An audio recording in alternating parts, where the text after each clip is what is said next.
Ele usou o dinheiro da minha aposentadoria para comprar um carro. E quando eu descobri, teve coragem de dizer que aquilo era pagamento pelos anos que me aguentou morando com ele. Se alguém tivesse me contado isso há uns anos, eu ia achar que era mentira. Mas não foi. Aconteceu comigo. E até hoje eu ainda me pergunto em que momento um filho deixa de enxergar o pai como alguém que deu tudo, para virar só um incômodo. Meu nome é Joel. Sou um homem simples, aposentado, que viveu a vida inteira com dignidade. Mas nenhum de vocês está aqui para ouvir minha biografia. O que eu vou contar hoje é sobre traição, silêncio, abandono e também sobre um reencontro, mas não com meu filho, com a minha própria força. Então, escuta até o fim, porque essa história não é só minha. É de todo mundo que já foi deixado de lado por quem jurou nunca virar as costas. Curte o vídeo, comenta aí de onde você está ouvindo e se inscreve no canal. Todos os dias tem uma nova história. E talvez a de hoje seja a que seu coração estava esperando. Eu já tinha desconfiado de algumas coisas, sabe? Quando a gente envelhece, dizem que começa a esquecer. Mas comigo foi o contrário. Passei a lembrar de tudo com mais clareza. O valor exato que deixei guardado, as contas que pagava com ele, o ritmo certinho do banco.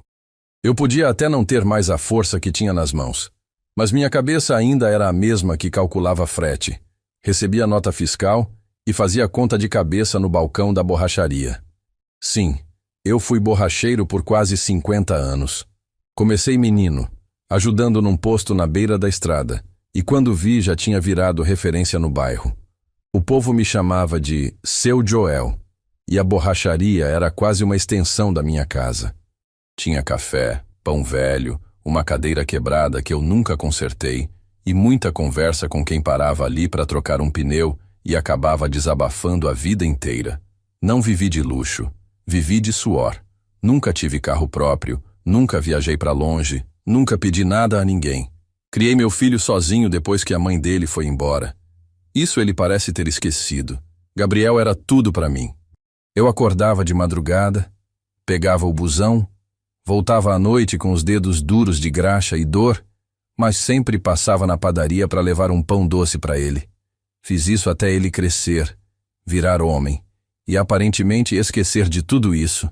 Quando me aposentei, o pouco que ganhava fui guardando. Não era muito, mas era meu, minha segurança, minha dignidade. Eu tinha orgulho daquilo. Dava para viver simples, pagar minhas contas e ainda sonhar em deixar alguma coisinha para ele. Ironia, né? Foi numa terça-feira que percebi o que tinha acontecido. Como de costume, fui até a agência para tirar o extrato da minha conta. Sempre ia pessoalmente, gostava de ver impresso, sentir o papel na mão. Era o jeito que eu confiava. O valor que costumava estar lá, aquele mesmo que eu guardava fazia anos, tinha sumido. Secou, zerou. O extrato parecia ter sido varrido por dentro. Me deu uma tontura. Sentei no banco de espera e fiquei ali, olhando aquela folha como se ela fosse um quebra-cabeça de 1000 peças. Mas o problema é que as peças estavam todas ali, só que desmontadas dentro de mim. Na hora, a primeira coisa que me veio à cabeça foi golpe. Alguém me roubou. Mas logo lembrei que nunca usei aplicativo, nunca cliquei em nada, nem respondi mensagem de banco. Quem cuidava disso era o Gabriel.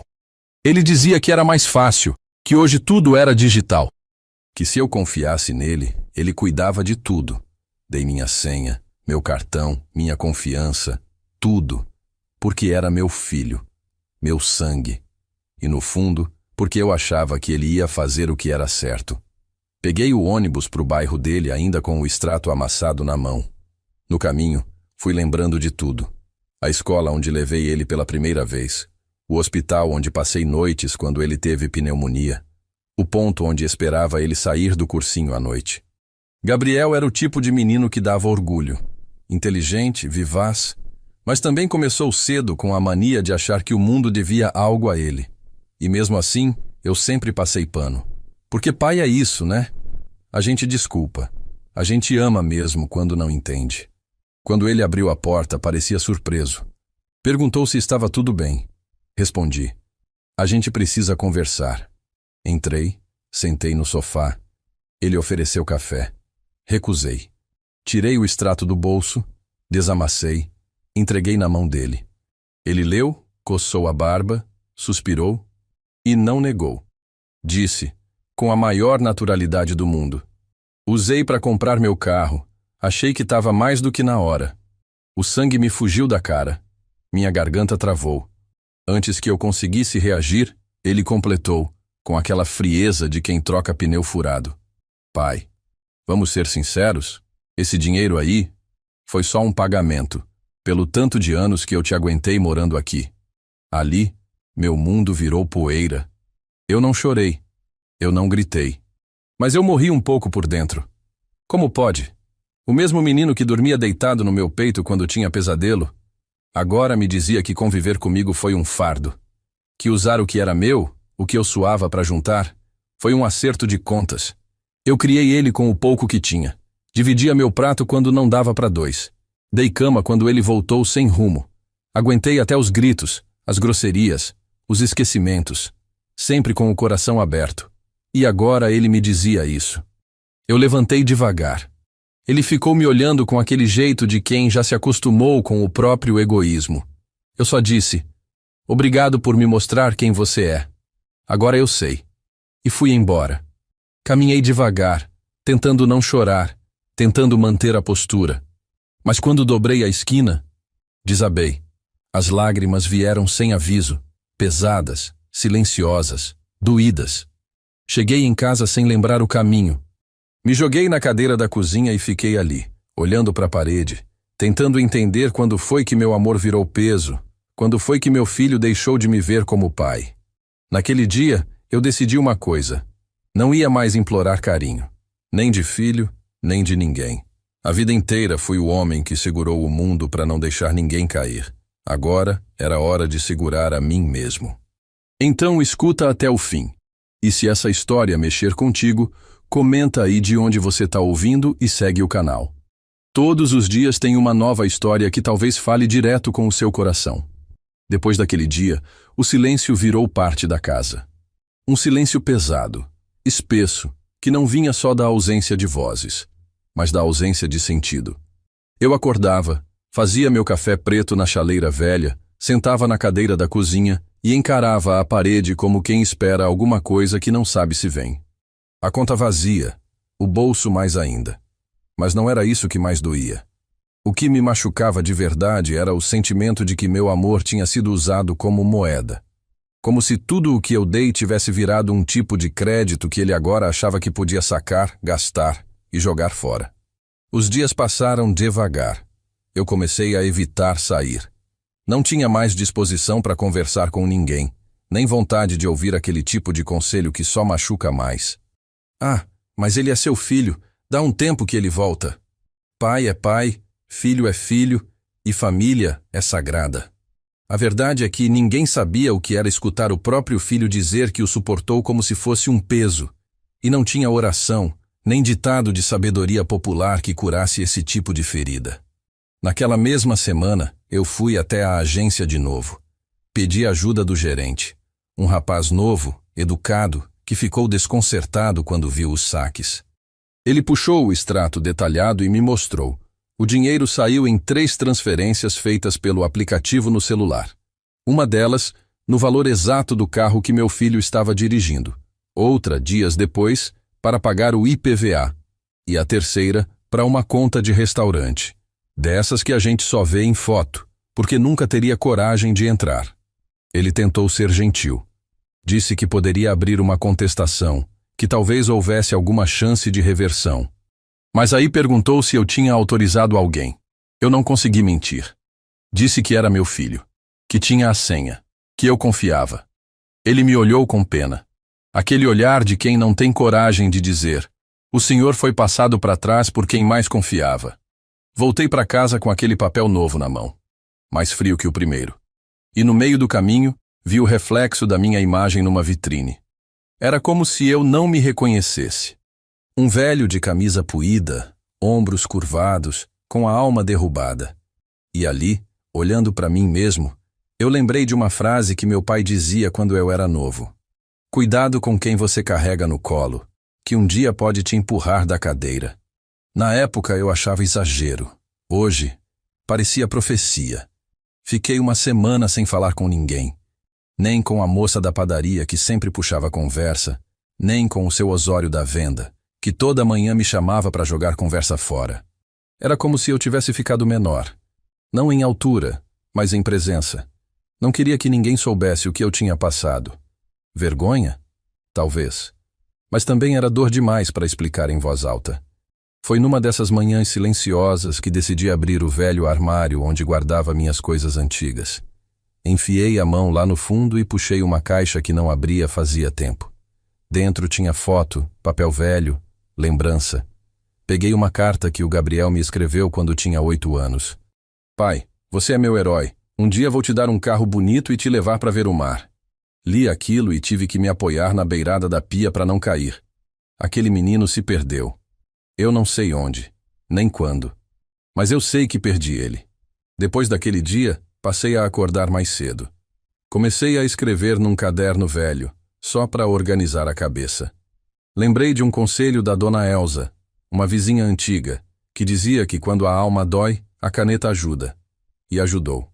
Escrevi sobre a borracharia, sobre as vezes que o Gabriel chorava de saudade da mãe, sobre as noites que eu varria o chão e rezava baixinho para dar conta de ser pai e mãe ao mesmo tempo. Escrevi sem raiva, só com o peso do que não volta.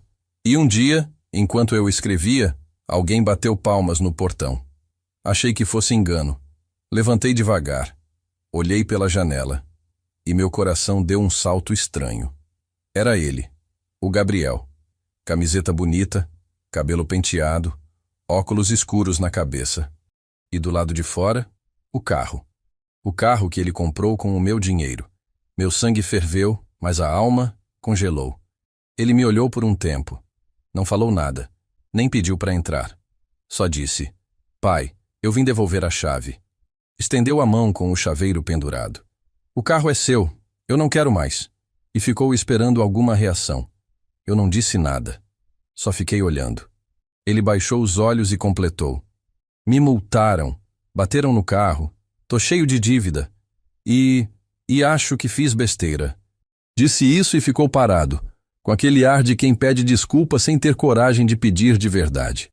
Eu não peguei a chave, só disse: Você já levou o que queria, agora leva o que sobrou também. Vai. E voltei para dentro. Não bati a porta, só fechei. Devagar. Como quem já aprendeu que, às vezes, o maior grito que a gente dá é o silêncio. Naquela noite, dormi com a sensação de que o mundo tinha diminuído. E não foi só o barulho do portão fechando atrás do Gabriel que ficou ecoando na minha cabeça. Foi o que veio depois. O silêncio dele, o olhar dele, o jeito como estendeu aquela chave esperando que eu dissesse alguma coisa, qualquer coisa. Mas eu não disse, porque naquela altura palavras já não bastavam. Eu já tinha dito tudo, já tinha mostrado amor, dado confiança, oferecido casa, mesa, colo. E no fim, ele tratou tudo como dívida paga. Quando ele foi embora, nem sei para onde, senti que algo entre nós se quebrou de vez. Não era só o elo de pai e filho, era o respeito. E onde o respeito termina, o amor vira memória. Na manhã seguinte, fui varrer a frente de casa como fazia todo dia. O sol ainda nem tinha saído direito, e a rua estava molhada do sereno da madrugada. Enquanto empurrava a vassoura, percebi que os passos estavam mais lentos, mais pesados, como se o corpo acompanhasse o coração. Me sentei no degrau da calçada, como fazia nos tempos de borracharia, e fiquei ali olhando os carros passarem. E num desses momentos, reparei que o tal carro ainda estava lá, parado na esquina. O mesmo que ele tentou me entregar. Ele tinha largado lá como quem se desfaz de um peso, não de um presente. Largou como largou meu nome. Levantei, fui até ele. Olhei por dentro do vidro e vi o banco do motorista com marcas de uso, papel de balinha no porta-objeto, cheiro de perfume forte no ar. O carro era novo, bonito, moderno demais para mim, mas me chamou a atenção uma coisinha ali no console, uma moeda. Daquelas antigas de R$1, ainda da primeira geração. Fiquei olhando para ela. Aquela moedinha parecia insignificante, mas tinha o símbolo da República gravado. Peguei, guardei no bolso e voltei para casa. E no meio do caminho, não sei porquê, me veio um pensamento estranho. É isso que sobrou dele. Uma moeda esquecida. É o valor simbólico do que ele me deu depois de levar tudo. E sorri. Um sorriso amargo, mas ainda assim um sorriso. Porque percebi que não era eu quem tinha perdido. Era ele. Os dias seguiram. Passei a andar mais a pé.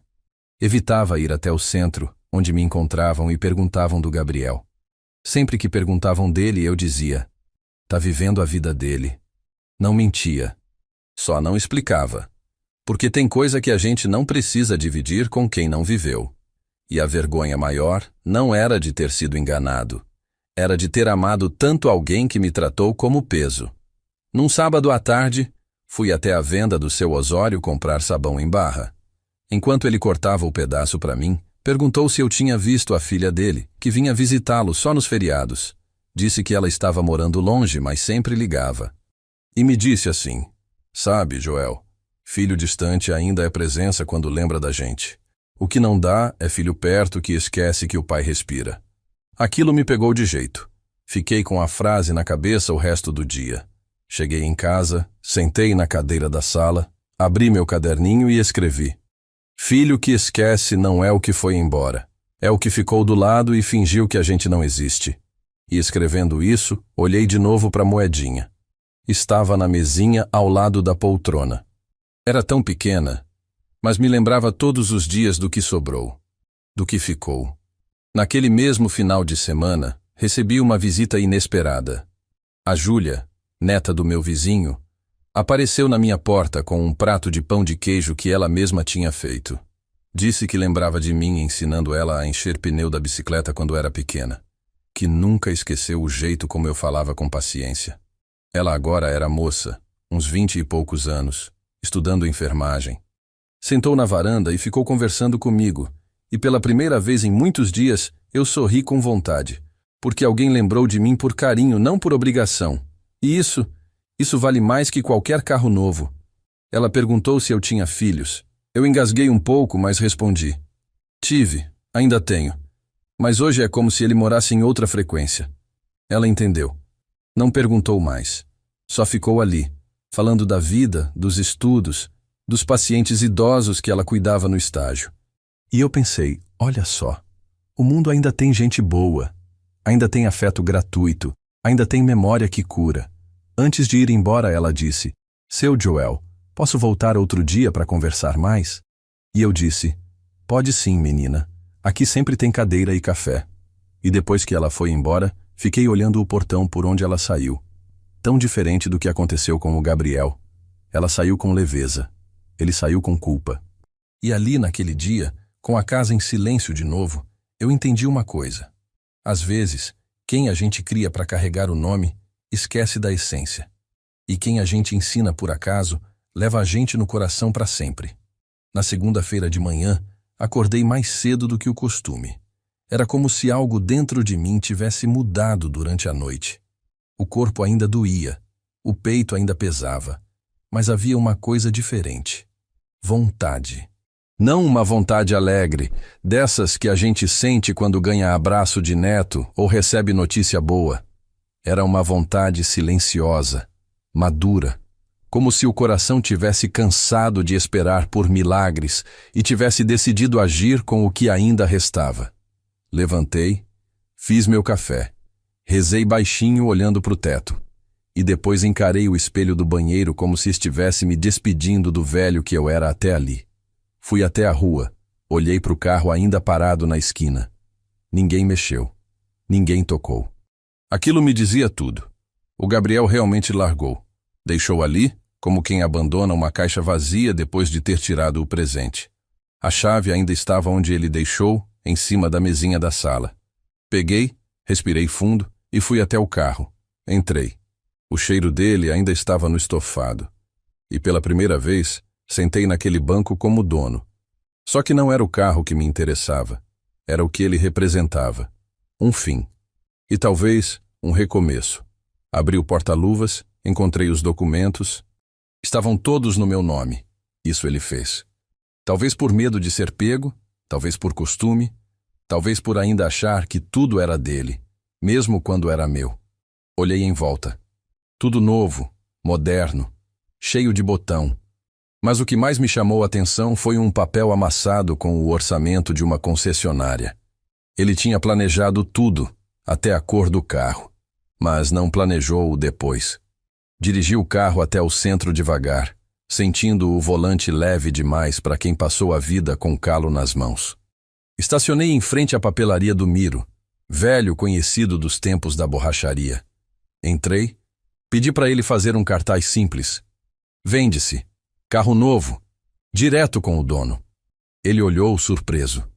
Disse que me achava a última pessoa a ter um carro desses. Respondi apenas: não fui eu que comprei, mas agora sou eu quem decide o que fazer. Paguei, agradeci e colei o anúncio no vidro de trás do carro, com fita adesiva e uma firmeza que eu não sentia fazia tempo. Voltei para casa a pé, e cada passo parecia mais leve que o anterior. Era como se cada metro me afastasse não só daquele carro, mas da história que ele carregava. Vender aquele carro era mais do que uma decisão prática, era simbólica. Eu precisava fazer aquilo por mim, para deixar claro, para mim mesmo, que não ia viver cercado de lembrança do que me feriu. Nos dias seguintes, recebi 3 ligações. A primeira, um rapaz que quis pagar metade do valor. A segunda, uma moça que se encantou com a cor. A terceira, um homem de voz calma, que pediu para vir ver pessoalmente. Marcamos num sábado de manhã. Ele chegou pontualmente. Alto, grisalho, terno simples e sapato limpo. Veio com o filho, um menino de uns 10 anos, curioso, educado. Enquanto o pai olhava o carro, o menino brincava com uma tampinha no chão. O homem me disse que era pastor de uma igreja pequena, que precisava de um carro para levar material de doação a um asilo. Contou que o carro dele tinha quebrado e estava tentando encontrar algo confiável com preço justo. Eu não sei explicar o que senti, mas algo no jeito dele, no modo como olhava o filho com carinho, na simplicidade das palavras, me deu paz. Poderia ter pedido mais. O carro era novo, valia o dobro, mas eu fiz o preço certo. Ele me pagou ali, na hora, em dinheiro. E enquanto contava as notas me disse: que Deus abençoe o senhor. Isso aqui vai servir muita gente. Vai levar cuidado para quem foi esquecido. Eu sorri. Pensei: então tá certo. O carro que nasceu do egoísmo vai virar ponte para a generosidade. Assinamos os papéis e ele foi embora com o filho no banco da frente. E eu fiquei ali na calçada, com a nota fiscal na mão e a alma mais leve. Entrei, sentei na cozinha, contei o dinheiro. Era o valor exato que faltava no meu extrato naquela manhã que tudo começou. Como se a vida tivesse devolvido, não da mesma forma, mas com mais propósito.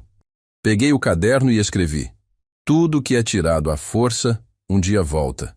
Mas volta limpo, sem rancor. Porque a vida tem jeito de consertar o que o coração não consegue mais costurar. No fim da tarde, fui até a praça do bairro. A Júlia estava lá, com o jaleco do estágio ainda no corpo, sentada no banco, lendo. Sentei do lado, contei a história. Ela sorriu com os olhos. Disse: seu Joel, o senhor não vendeu um carro. O senhor se libertou de um peso. Concordei, porque era isso mesmo. Eu tinha feito mais que vender. Eu tinha decidido que não ia mais viver com as sobras da ingratidão. Na volta para casa, passei pela igreja pequena que ele tinha mencionado. Vi o carro estacionado. O mesmo, já com caixas no porta-malas, gente rindo, abraçando, e uma placa escrita à mão na frente: entrega de amor. Doações da comunidade. E ali, parado do outro lado da rua, eu entendi que a minha dor foi reciclada em bênção para alguém. Que talvez o que foi arrancado de mim tenha sido plantado para florescer em outro lugar. Depois que vendi o carro, passei a andar mais leve. Não no corpo, que esse já anda lento por natureza, mas dentro. É como se aquele carro estivesse estacionado também dentro de mim. Um lembrete de tudo que doeu, de tudo que desmoronou. E, finalmente, eu tivesse encontrado uma forma de tirar ele da garagem do meu peito. A rua voltou a parecer mais familiar. Os vizinhos já não me perguntavam mais pelo Gabriel. Acho que perceberam pelo silêncio. E silêncio também fala. Às vezes até mais alto que explicação. Voltei à minha rotina. Café preto no bule de esmalte, cadeira na varanda, olhos para o céu. Eu tinha dias inteiros para mim e aprendi a usá-los para reorganizar a cabeça. Até comecei a arrumar umas gavetas antigas. Encontrei contas pagas de anos atrás, remédios vencidos, fotos com moldura quebrada. E entre essas coisas, encontrei um envelope amarelado com meu nome escrito à mão. Não reconheci a letra de imediato, mas bastou abrir e ler as primeiras linhas para sentir o tempo voltando. Era uma carta do Mauro. Fazia mais de 30 anos que eu não ouvia aquele nome. Mauro foi meu amigo de juventude, meu parceiro de estrada, quase um irmão.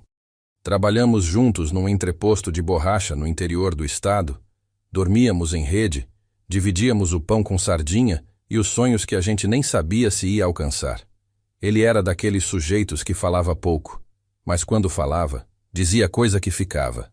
A carta era antiga, escrita num papel que já quase se desmanchava. Nela, ele dizia que tinha ido morar no interior de Minas, perto da filha, depois que a esposa faleceu. E dizia que pensava muito em mim.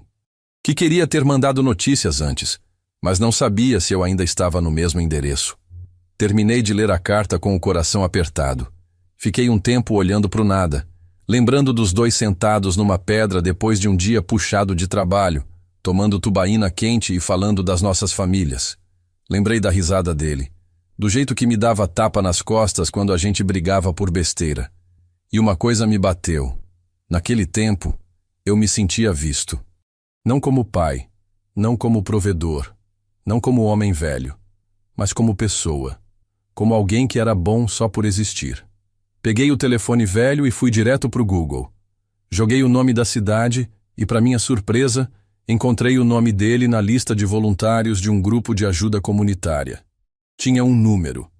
Liguei sem pensar muito, com o coração disparado, como um menino que reencontra um pedaço da infância. Chamou 3 vezes, e quando atendeu, bastou um alô para eu reconhecer. Era ele. Mauro? Joel? Ficamos uns segundos sem saber o que dizer. Rimos, e o riso desatou tudo. Ele ainda lembrava de mim como se o tempo não tivesse passado. Disse que tinha me procurado anos atrás, mas não achou nada. Perguntou se eu ainda mexia com borracha. Respondi. Agora só com o coração esvaziado, igual pneu furado. Ele riu alto, e eu ri junto. E naquele instante, senti algo renascer. Conversamos por quase 1 hora. Ele contou da filha, dos netos, do pequeno sítio onde vivia agora. Disse que plantava couve, criava galinha e lia a Bíblia de manhã e o jornal à noite. Disse que sentia falta de conversar com alguém que o entendesse. E eu disse, então somos 2. Ele me fez um convite. Vem passar uns dias aqui. Só uns dias. Sem pressa, sem obrigação. Só para botar a conversa em dia. Eu hesitei. Disse que já estava velho para essas coisas. Mas ele insistiu. Velho é quem esquece de viver. Você ainda tem história no peito. Desligamos com promessa de novo contato. E quando desliguei, pela primeira vez em muito tempo, me senti querido. Nos dias seguintes, fiquei pensando naquilo, em como a vida afasta a gente de quem importa e aproxima daquilo que machuca, em como a gente corre atrás de laços de sangue e às vezes se esquece dos laços da alma. Gabriel, meu filho, era meu sangue, mas o Mauro sempre foi meu irmão de coração. E talvez, agora, fosse a hora de reencontrar pelo menos um pedaço do que eu perdi. Na sexta-feira, coloquei umas roupas na mala. Peguei o caderno onde escrevia meus desabafos e coloquei junto. Levei também a moedinha, aquela que achei no carro. Não para lembrar da dor, mas para lembrar que até das coisas pequenas pode nascer uma mudança. E saí. Peguei o ônibus para o interior com a sensação de que estava voltando no tempo. Vi pela janela as plantações, os pastos, as cidades pequenas que pareciam ter parado em 1980. E no coração, a certeza de que eu ainda tinha estrada. Que mesmo com o abandono, mesmo com o golpe, mesmo com o silêncio, eu ainda era alguém com história. E que merecia ser ouvido. A estrada era longa, mas eu não sentia cansaço. Cada curva que o ônibus fazia parecia limpar um pedaço da tristeza que vinha me acompanhando há meses. As paisagens iam mudando. Pasto verde, morro com vaquinha magra, cerca de arame farpado e casinhas simples com roupa no varal. Eu olhava tudo aquilo com um aperto bom no peito, como quem volta para algum lugar que nunca foi, mas sente que pertence.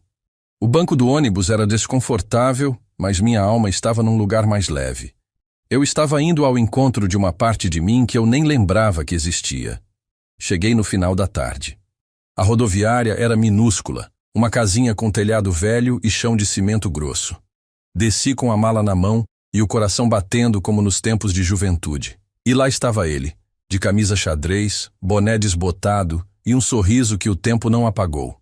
Mauro me abraçou com força. Não disse nada. Só apertou os braços ao redor do meu corpo como quem segura alguém que quase perdeu. Eu retribuí o abraço com os olhos molhados.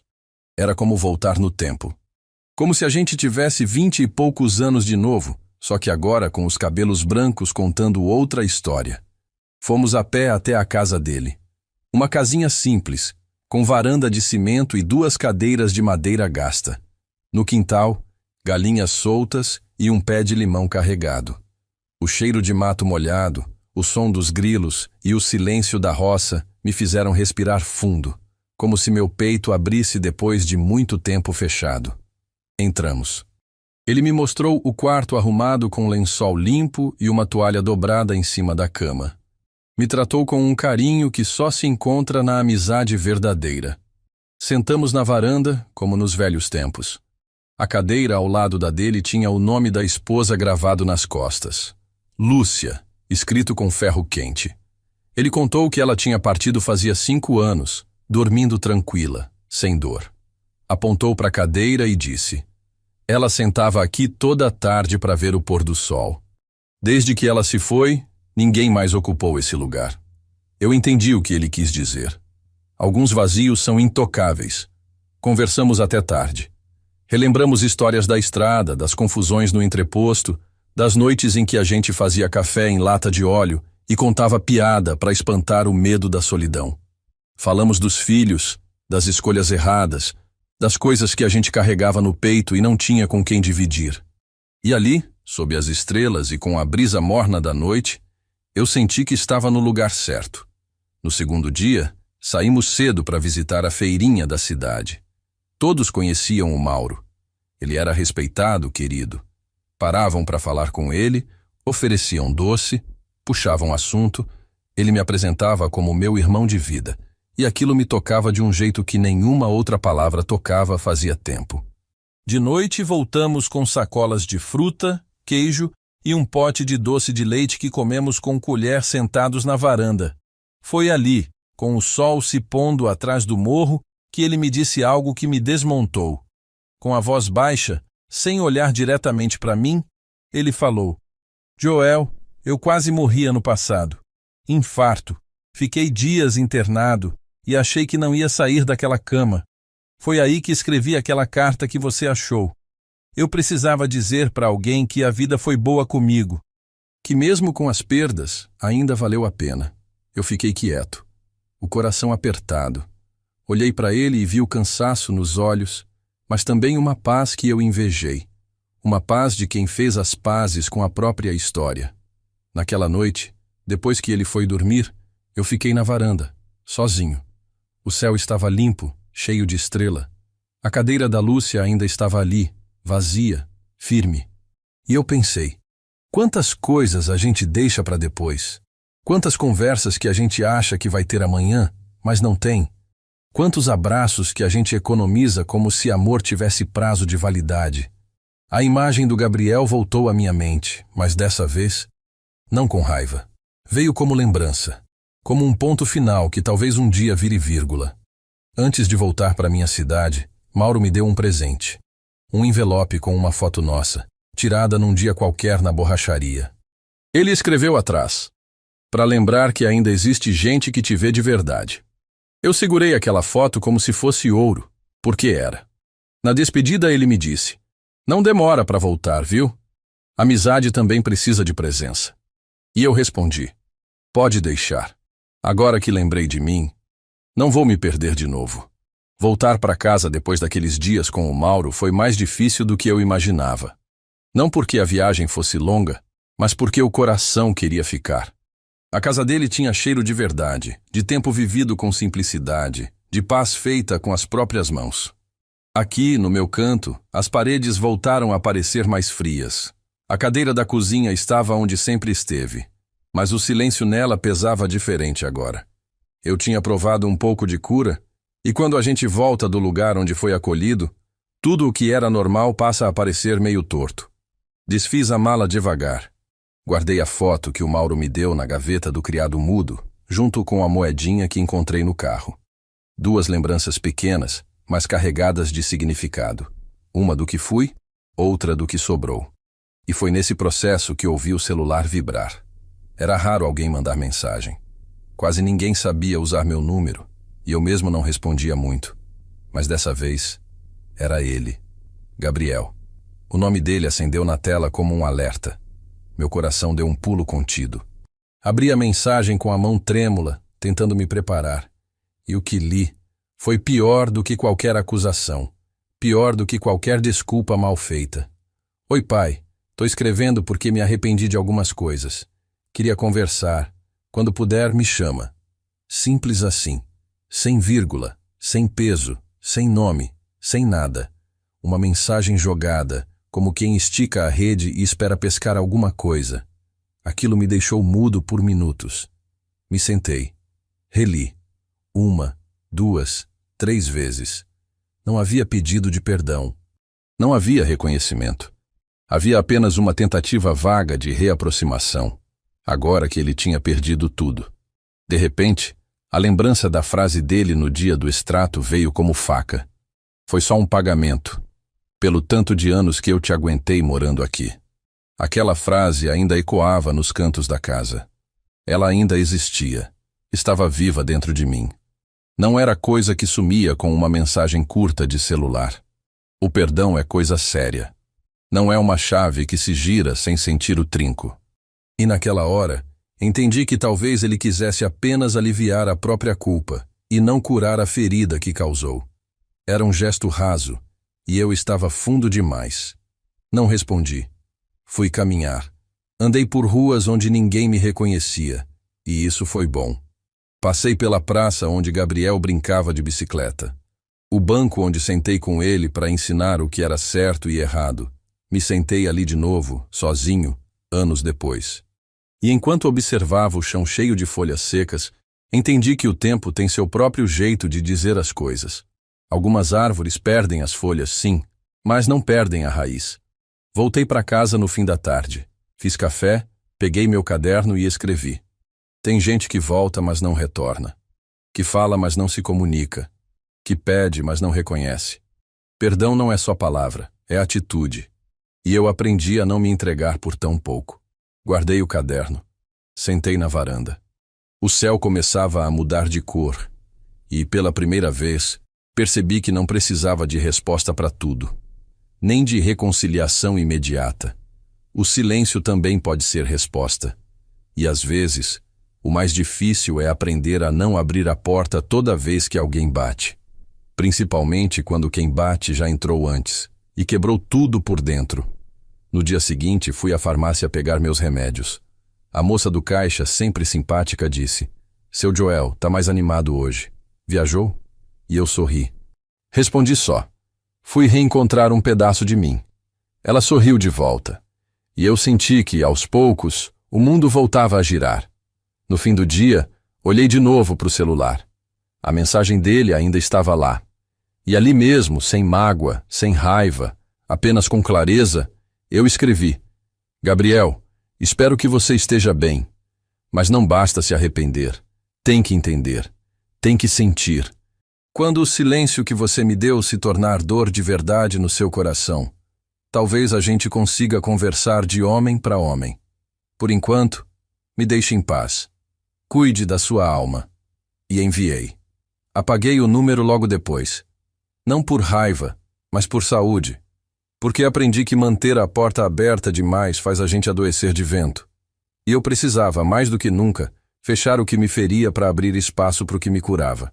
Era uma quinta-feira de céu limpo, o tipo de manhã que começa sem pressa, com o barulho dos passarinhos tomando o lugar das preocupações. Eu estava sentado na varanda, com a xícara de café já pela metade, observando o movimento da rua. Nada acontecia, e ainda assim aquele silêncio me confortava. Depois de tudo que vivi nos últimos meses, aprendi que o sossego também é resposta. Estava ali, pensando na vida, quando ouvi a campainha tocar. Levantei devagar, achando que era a Júlia, como de vez em quando, mas não era. Quando abri o portão, quase não reconheci. Era um senhor alto, magro, de paletó leve e cabelo branco penteado com cuidado. Os olhos pequenos, mas vivos, me encararam com um sorriso tímido. Ele disse meu nome em voz baixa, como se testasse se estava certo. Joel. Assenti devagar, desconfiado, e ele se apresentou. Eu sou Cláudio, irmão da Marta, a mãe do Gabriel. O mundo parou por um segundo. Eu não ouvia esse nome fazia mais de 30 anos. Marta. A mulher que me deixou com um filho pequeno e desapareceu como quem esquece uma mala em rodoviária. Lembro bem do dia que ela saiu. Disse que ia ali na esquina buscar cigarro. Nunca mais voltou. Nunca ligou. Nunca mandou uma carta. Nada. E agora, o irmão dela estava ali, na minha frente. Convidei-o a entrar. Fomos até a cozinha. Ele sentou devagar na cadeira de madeira, tirou o chapéu e apoiou no colo. Ficamos uns segundos em silêncio. Ele olhou em volta como se reconhecesse os traços da irmã nas paredes da casa. Então respirou fundo e começou. Joel, eu demorei muito para te procurar. Eu sei. Não tenho desculpa. Mas eu precisava te ver antes que fosse tarde. A Marta. Ela morreu no ano passado. Eu respirei fundo. A notícia não doeu como talvez deveria. Era um nome distante demais. Uma ausência que já era presença na minha vida há décadas. Ele percebeu minha frieza, mas continuou. Ela morreu pedindo perdão. Para você, para o Gabriel, para ela mesma. Disse que nunca conseguiu viver em paz depois do que fez. Que você criou o menino sozinho, com dignidade, e que se arrependia de cada segundo em que virou as costas. Fiquei quieto. Era muito tempo, muita ausência, muita ferida que já tinha virado cicatriz. Mas ouvir aquilo mexeu. Não me fez chorar, mas me fez lembrar. Cláudio tirou do bolso um envelope. Me entregou. Era uma carta. A caligrafia era dela. Bastou um olhar para saber. Ele me disse: ela escreveu essa carta para você há mais de 10 anos, mas nunca teve coragem de mandar. Guardou comigo. E me pediu que, se algum dia eu tivesse coragem, entregasse. Então, aqui está. Peguei a carta com as mãos firmes. Não abri na hora. Não tinha pressa. Cláudio falou mais um pouco sobre ela. Disse que viveu os últimos anos em uma casa pequena, cuidando de idosos. Que jamais se casou de novo. Que carregou a culpa como cruz. Que falava de mim como quem fala com remorso. Eu escutei. Apenas escutei. Não julguei. Não desculpei. Mas permiti que ele falasse. Às vezes, ouvir é mais justo do que responder. Antes de ir embora, ele me olhou nos olhos e disse: o Gabriel não sabe da carta, nem do que ela sentia. Acho que ele também carrega a ausência dela do jeito dele. Mas talvez isso explique um pouco da revolta, do vazio, do jeito duro. Eu concordei com a cabeça, porque fazia sentido. Talvez o abandono dela tenha sido a primeira rachadura. E as rachaduras, quando não são tratadas, viram buracos. Ele se despediu com um aperto de mão firme. Disse que tinha feito o que precisava. E foi embora. Fiquei ali, com a carta nas mãos. Esperei o fim da tarde para abrir. Sentei na cadeira da varanda, onde o sol bate de lado e deixa a luz mais morna. Abri o envelope com cuidado, como quem toca um fantasma. Era uma carta simples, sem grandes palavras, mas sincera. Ela dizia que sentia vergonha, que se sentia perdida, que achava que não seria boa mãe, nem boa esposa, que fugiu porque teve medo, que achou que o Gabriel cresceria melhor sem ela, ilusão que só quem abandona tenta se convencer. Dizia que nunca passou um aniversário dele sem chorar, e terminava com uma frase que, Aí sim me pegou de cheio. Se você tiver me odiado todos esses anos, eu entendo. Mas se por acaso sobrar dentro de você um fiapo de misericórdia, por favor, diga ao nosso filho que eu amei ele, mesmo tendo ido embora. Fechei os olhos, a carta no colo. O sol já se pondo, e ali, sozinho de novo, entendi que talvez eu e o Gabriel fôssemos dois lados da mesma ferida. Eu, abandonado por ela. Ele, sem saber por quem. Levantei, guardei a carta no mesmo envelope. Coloquei na gaveta junto com a moedinha, o bilhete do carro e a foto com o Mauro. E escrevi no meu caderno. A gente carrega silêncios que nem são nossos. Mas chega uma hora que ou a gente fala, ou a dor vira herança. Naquela noite, dormi com a janela aberta. O vento trouxe um cheiro antigo. De infância, de coisa que já foi. De tempo passado que não volta mais, mas ainda tenta sussurrar. Na manhã seguinte, acordei antes do sol. Era como se a noite tivesse me trazido uma urgência que eu não entendia, mas sentia. Levantei devagar, tomei um gole d'água e fui direto para a cadeira da varanda. O céu ainda estava escuro, só com um traço claro no horizonte. E eu ali, sentado, com a carta da Marta ainda viva na memória, entendi que estava na hora de fazer algo que venho adiando há muito tempo. Falar. Não para mim. Não para o passado, mas para o Gabriel. Durante a vida inteira eu carreguei tudo calado. Aguentei o abandono da mãe dele, a criação sozinho, as noites viradas com medo de não dar conta, os aniversários sem festa, as doenças sem ajuda. E quando ele cresceu, carreguei os rompantes dele, a distância, a frieza, as respostas curtas, os olhares tortos. E mesmo depois do golpe, da traição, da frase cruel que ainda me rasga por dentro, eu continuei calado. Mas chega. Não é grito. Não é cobrança. É só verdade. Peguei meu caderno e uma caneta. Não quis escrever como desabafo. Escrevi como quem diz, antes que seja tarde. Rabisquei umas 3 páginas até acertar o tom. Quis que ele ouvisse minha voz, mesmo que só com os olhos. Escrevi como se estivesse olhando nos olhos dele. Como se a gente ainda tivesse aquele laço que o tempo não consegue apagar por completo. Gabriel, você me pediu para conversar, mas talvez não saiba o que quer ouvir. Então deixa eu começar do começo.